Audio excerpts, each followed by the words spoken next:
What's going on, fellow humans and resellers? It is I, James, readoptionagency.com, urban-picker.com. 24 years selling full-time on eBay. And on this video, after the numbers, I'm going to try to... you see so many people who gives perspectives about how to build your business, right, on eBay, and the YouTube gurus out there. How to take step-by-step, safe way to build your business. Well, I'm going to go the total opposite way. I'm going to go the way I did it. So in today's video, I'm going to ask you, are you too weak to be a business owner? That's what I'm going to ask you. And we'll go over some of what I'm thinking in my head. But first, let's get to these numbers. Overnight on the media store was just trash. At 9:14 this morning, you know, I like to have 250 by 10 a.m. At 9:14 this morning was my first sale on the media store. So 7 hours and 14 minutes into the day was my first sale. So zero up to that point. The clothing store had $68. So looks like the media store is going to get impacted today. Hopefully it's not going to be a long-term thing. Let's see where we're at right now. Oh, already nice bounce back. So we're at going on 10 a.m. So in about 34 minutes, I got $161 on the media store. Wow, that just came out of nowhere because I haven't been paying attention. I'm wondering if that was like a backlog of sales. No, it was one sale. One sale, Misty and Roots live at the counter Eurovision CD sold for $85. One item has turned that $0 into what could be a nice day. One CD. Wow. That's pretty cool. I love, you know, I'm a volume guy, right? I expect low dollar, but try to get multiple piece orders. But when I get that one item that just like takes the day from here to here, there's nothing like that feeling. So that's cool.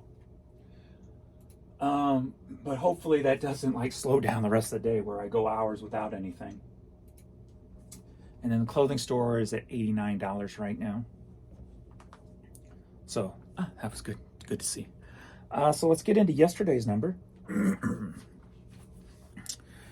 Brought to you by List Easier. Not officially, but I say that just because I try not to put it in your guys' face too much, because a lot of you are using it.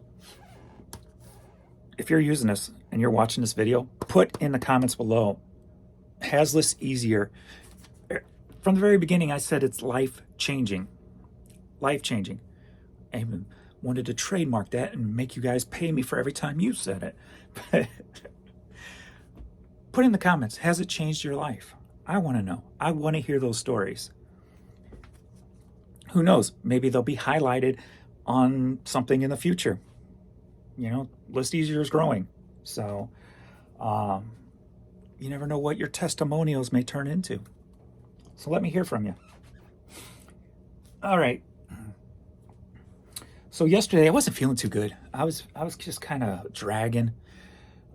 Woke up today the same way, and just this pain in my head from the sinuses, and I'm feeling all right now. I went ahead and got me a frozen Coke, and I got me a sausage and biscuit and a bag of hot chips, and I just went to town this morning, and I actually feel better. The pain's gone, so don't mind overeating a little bit this morning. I probably won't eat again till 7 p.m. Excuse me, as it's coming back up. Probably won't eat again until about 7 p.m. anyway, so then I'll just make sure I eat light. But so yesterday I only listed 105 items. Only 105 items when I didn't feel too good.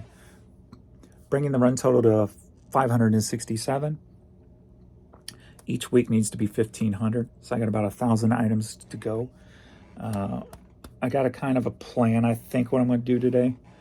Number of items sold, here's another suspect. You know, yesterday we had 17, and then the day before was 17 there. 39, the day before, 39 there. I always suspect those days. And 20 sold in the clothing store, bringing the total to 59 items sold yesterday. With a run sold to 193 for the week. $438 on the media store yesterday. $385 on the clothing store. I'm going to go back and look. It's the end of the month, so I did a bunch of in and sell similar on the clothing store. Plus, I took a lot of hats down to $9.99. That's just been sitting in my store forever, instead of at $13.99 or $12.99 with 15 off. So they're $9.99 with 15 off. So I'm gonna go back and see how many of those sold yesterday. See if that helped that number. Because if so, then maybe I'll just keep continuing doing that. What I normally done in the past is I would knock the price down, and then like at the beginning of the year, it'd be like a refresh. I'd go back in, and when I ended in sell similar, I put the prices all back up again. So, and the history shows that that even works. Some kind of, just any kind of interaction with a listing can cause it to do something. So there's been plenty of times where I've upped the price of things and they've sold. So bringing the total yesterday to $823 for the day. So yay. And run total of $2,292. Now we go into the month and year to date. And then since the end of the month, I did an item count. So this, I've noticed that this is always going to be like a day behind. So tomorrow's numbers will reflect kind of today. No, it won't. Yeah, it will. Yeah. So on the first will be the true month total. So I guess I should have redid that a little bit. Maybe I'll remember to do that for the next month. So,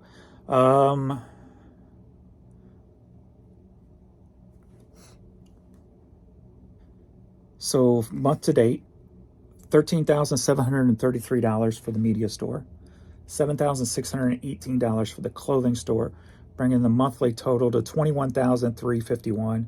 And being today is the 30th, that's where I'm talking. I need to readjust those dates and do them properly to get an actual proper end of month number. So maybe I'll put 9:30 here tomorrow and do an end of month count, and I'll always do the day behind or whatever. Yeah, something like that. Anyway, year to date, $125,707 for the media store. And then we got $78,657 for the clothing store, bringing the year total to $204,364. And as I said before, around about 50% of that goes into the bank. And the only other costs that come out of that, other than what you would typically have as a human being living anyway, is the storage lockers and supplies. And those average together about about $1,050 per month. So $102,000 goes into the account, and a little over $12,000 is the cost, or the additional overhead, if you will, and then the rest goes to your normal stuff that you would normal stuff I would have even if I didn't have a business. You know, cell phones, car, internet connection. If we need a new computer, if we need a new phone, I just bought a new phone. So that all kind of, and then the rest goes to payroll. So that's what I like about what I've built, is I don't have that major overhead that costs beyond the paper. I don't really have it other than supplies and the 2 storage lockers. Everything else is something I would have if I was working a normal job anyway, right? So that's the way I kind of look at it. So in my head, I contribute that all to, if I was working a 9-to-5 job somewhere, my money would go to, my payroll would be going to my car payment. My payroll would be going to the cable bill, the phone bill. So I always look at that as part of what I've earned. It's just a way to write it off as a business. So and that's one of the beauties of having a business is you can write those things off and contribute them or intertwine them into the business. So I may, on paper, the payroll might be a certain amount, but in my eyes, it's, well, plus $300 a month for the cell phones, plus whatever I'm paying for the internet connection, plus whatever I'm paying for the car.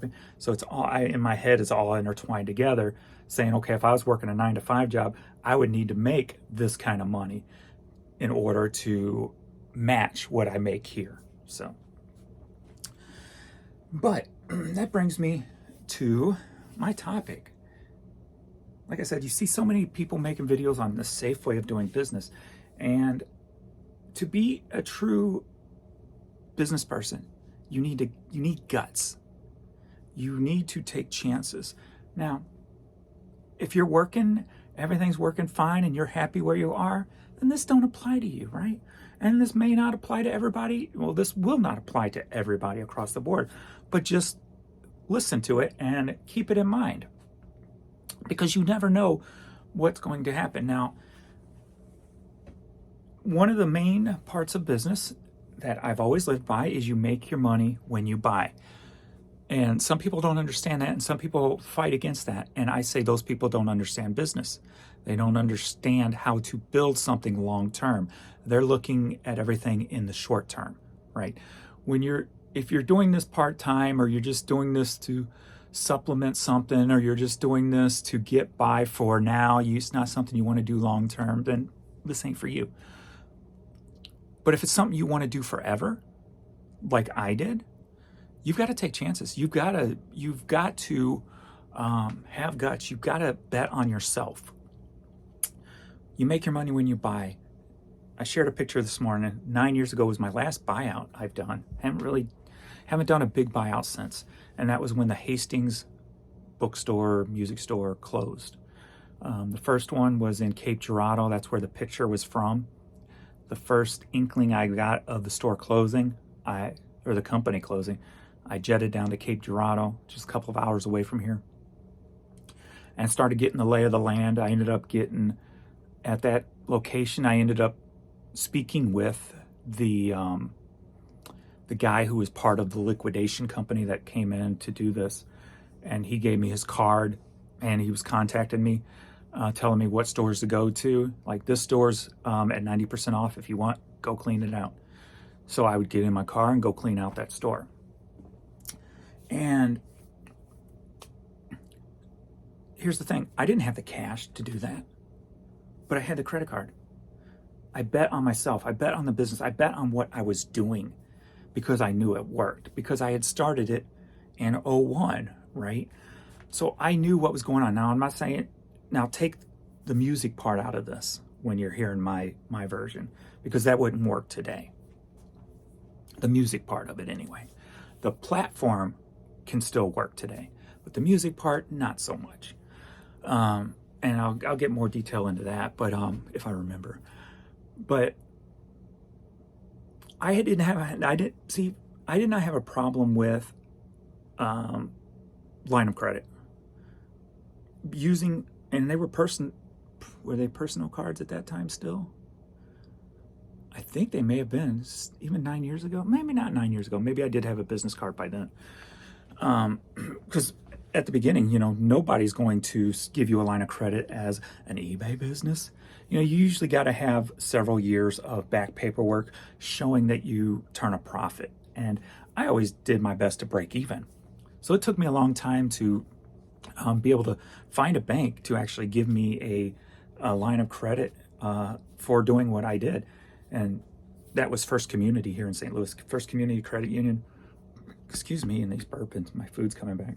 But that was the first bank who said, hey, we see your things, we understand what you're doing, here's a line of credit. And so I ended up closing my business account where I was and moved them over to them, because they were the first ones who said, hey, we see what you've done here, and here you go. We have faith in you, just as you had faith in yourself, if you will. There's beauty to knowing a niche like, I'm not one to say niche down, but there's a beauty for knowing a niche and having a niche as your foundation. And music obviously was that for me because I'd worked in the music store for 9 years. So I knew by that time how to list quick, you know. I had everything down like a science, you know, in 2015 or whatever it was, 2016. And before that, I was buying out businesses that closed. There was a Borders. Was it Borders? Yeah, Borders. Circuit Cities. Warehouse Music, CD warehouses. And they were all on credit. They were all credit cards. Those older ones at the beginning were on personal credit cards. And I had no problem running up to that because I knew what I was doing and I knew what my vision was. And so I think the thing that separates someone doing this as a little hustle as opposed to someone who wants to do this as a business long term, building something long term, is the education of teaching yourself what you're doing, right? Always being on the lookout for great situations because you make your money when you buy, and then having the guts to bet on yourself and go all in and taking that chance, even with a line of credit. And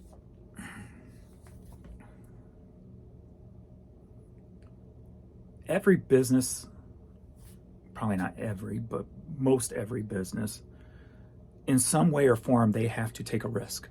They have to take a jump. They have to take a chance. They have to bet on themselves that they know what they're doing well enough to say, oh, this is going to work, and go all in on that decision. Say you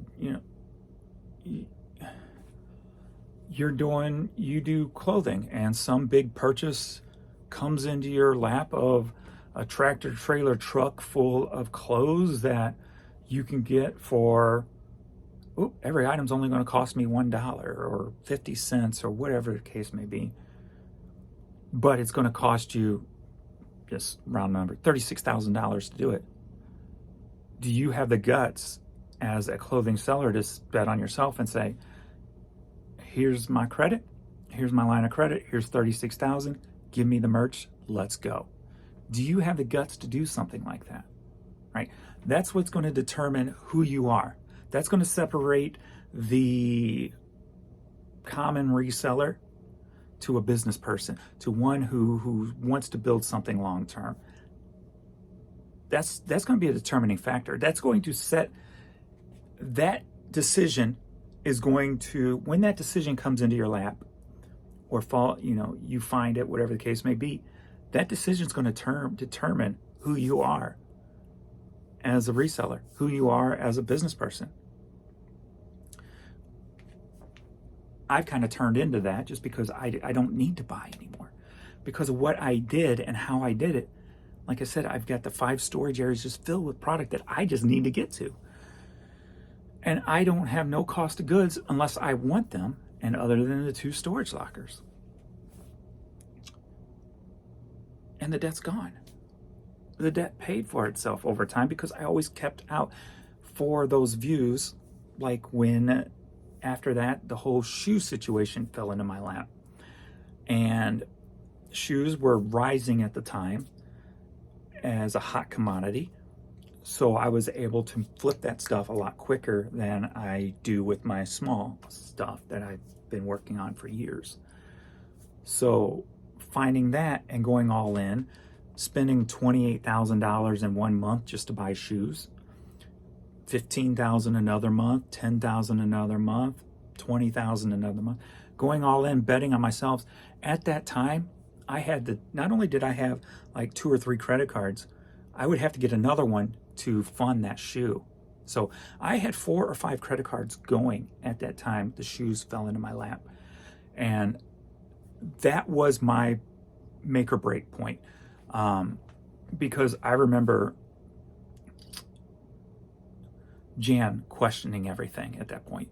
Me, I'm like, give me another credit card, let's go.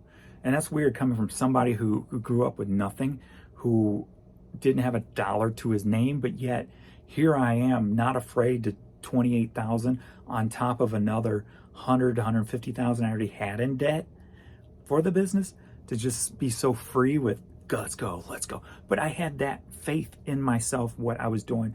I knew what I was doing was going to work. I had the guts to go all out. And that buy eliminated all the business debt. So those buys that I had to go out and take that fourth and fifth credit card for eliminated all the credit cards. That was my defining moment. Probably my biggest defining moment. How about that? That totally changed the outcome of what I was doing. And when was that? That's more than 9 years ago now. Probably more like 12 years ago now. Probably so. I've always used the credit card to buy. Always did. Plus you get the cash back and stuff too on that if you get the right credit cards. But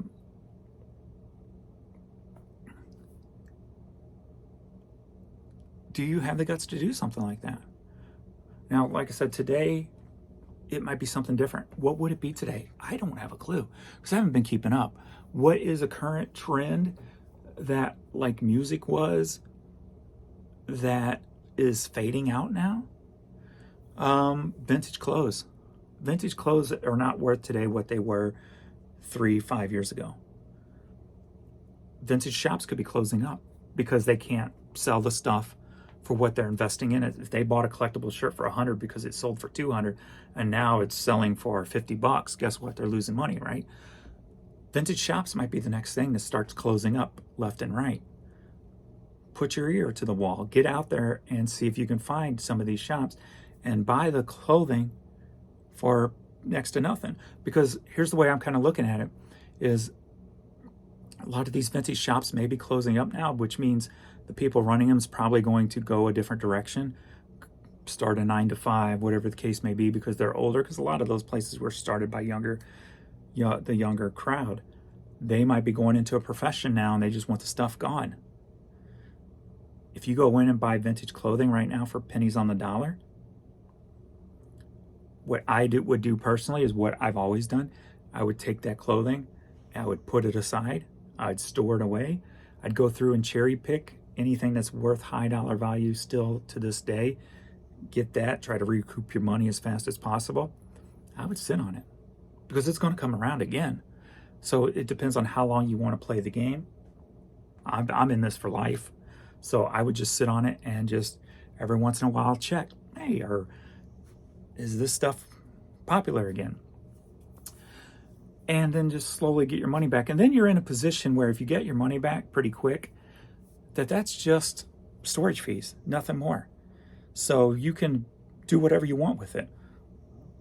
Store it away, move on is my play. But if I had to, I can move that in a bundle. I could just go ahead and list it and not worry about what I made for it because I've already got my money back. Whatever the case, whatever situation you find yourself in the future, that's like money in the bank, one way or another, because it's paid for and it's just sitting there. So I'm trying to give you different scenarios on how I would have done things, how I do things when it comes to that. So vintage clothes, I think, is probably going to be because there were so many shops that popped up, and I used to see them consistently on social media, where I don't really see any now anymore popping up of promoting themselves and things like that. So if you're into vintage clothing, I would start checking around for little mom and pop type shops closing up across the country. That's the only thing I can think of off the top of my head. I am waiting for Pokemon cards to crash again. So I just see so much money being put into Pokemon cards, but it just also feels like it's a huge sell-off right now from some of the stuff I've noticed. So I'm waiting for like things like the Pokemon card craze and the box openings. I'm waiting for that to crash because I don't think that's going to last too much longer. So I'd keep, if that's your thing, I'd keep an eye on stuff like that. That might be a thing that's coming down soon that's going to crash. And it's always about finding the people who, so you're going to have two different types of people in those situations. You're going to have the people who want to hang on because of what it used to be worth, and they still value it as that. You're not going to be able to touch those people. They're stubborn. They can't see the reality. My vintage, I'm keeping this stuff because this shirt is worth $20 or, $200 because it sold for $200 4 years ago. Yeah, but it's only selling for $50 now. I don't care. It's worth $200. No, it's not. People who don't understand how the market works. You need to find the people who are ready to move on because they realized, crap, there's reality sets in and it's not viable for the money I've got into it anymore. So you got to look for those people. There's always going to be those two separate people, no matter what the items are that you're buying, what the business was. You're going to have those people who are still trying to hang on to the reality of years gone by and what they're worth. And you see it all the time on these shows and stuff that buy things, whether it's Pawn Stars or whatever, people hanging on to a long lost reality. But so you're always going to get both. So don't let that discourage you in your hunt, because when you do find the right one, you're going to feel like you just got a score of a lifetime. And again, it comes back to, do you have the guts to pull the trigger? Do you have the guts to bet on what you feel is right? Do you have the guts to bet on the market well enough to say, let's go, I'm going to do this? So, do you? That's the question. So you got to have strong faith in what you're doing in order to take a risk and take a chance and to potentially change your life with a situation where you make your money when you buy.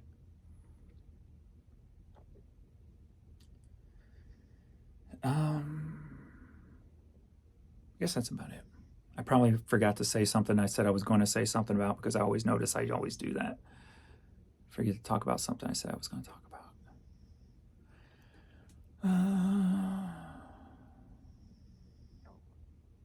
See, it's no different in business than somebody who, I don't know, knows t-shirts. No, they have a good eye of making creative t-shirts that sell because they do it through Teespring or whatever, right? Then the next guts move for that person is, do they open up their own t-shirt? Do they buy their own equipment to make them themselves? So they're totally profiting off of it, not giving Teespring 80% of what the shirt value is or whatever they take. So in a situation like that, that would be the next guts move, right? That would be the next spring. The same thing with reselling. If you know your niche, know a niche, I should say, and feel confident in it, look for those deals where you're going to make your money when you buy, and you don't have to worry about flipping it quick, because it's not a hustle, it's a long-term game. And that's going to pay off in the end.